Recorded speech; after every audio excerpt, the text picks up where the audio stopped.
The cultural conversation about generations usually pits the rugged skepticism of Gen X against the hyperconnectivity of millennials.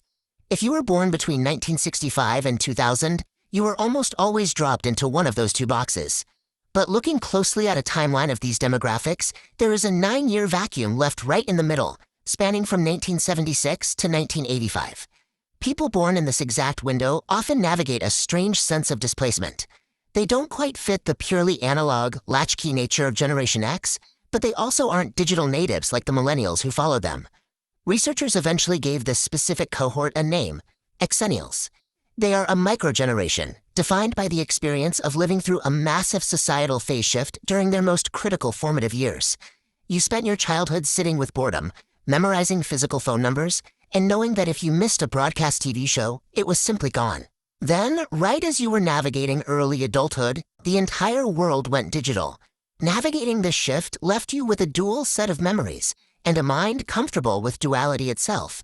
You are fluent in both the silence of the analog world and the noise of the digital one, holding these cultural contradictions without a sense of internal conflict. To understand this, we have to look at the extreme technological contrast Xennials survived.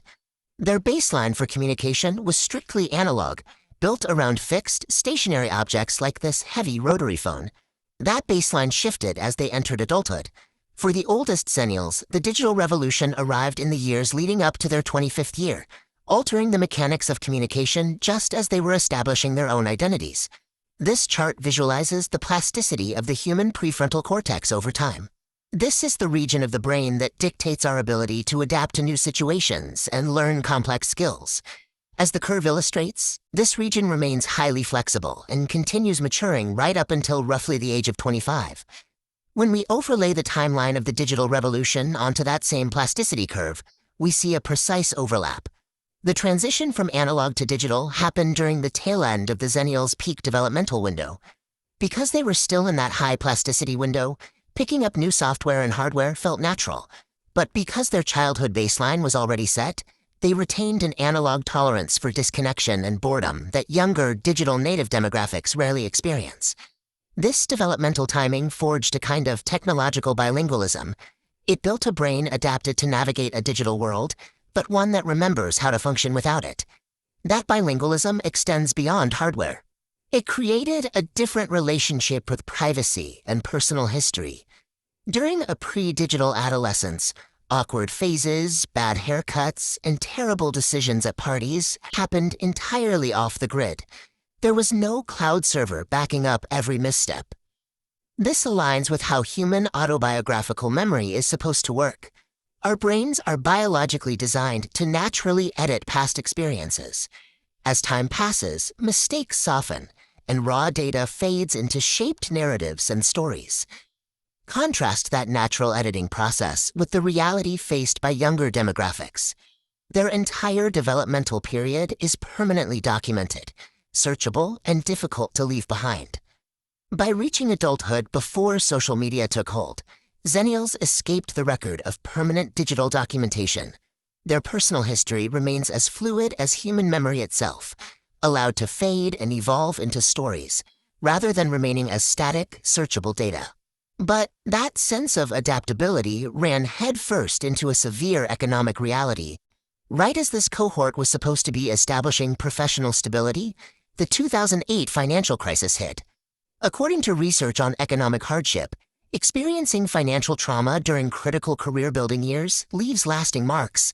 It shapes how a person views money, security, and risk in ways that persist long after the bank accounts recover. This creates a jarring internal friction.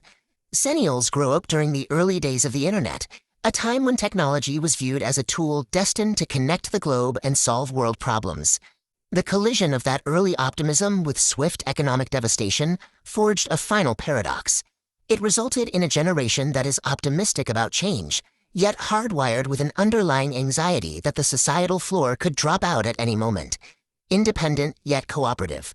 Digital but analog. Hopeful yet doubtful.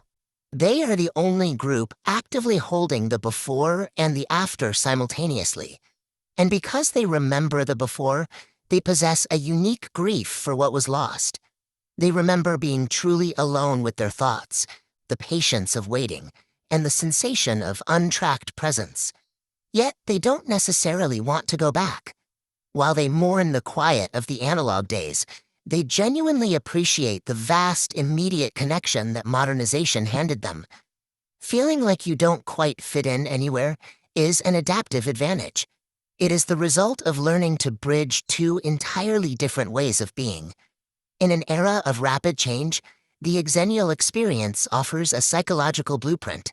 It provides a lesson in how to fully adapt to a new reality without losing the core of what you learned in the world that came before it.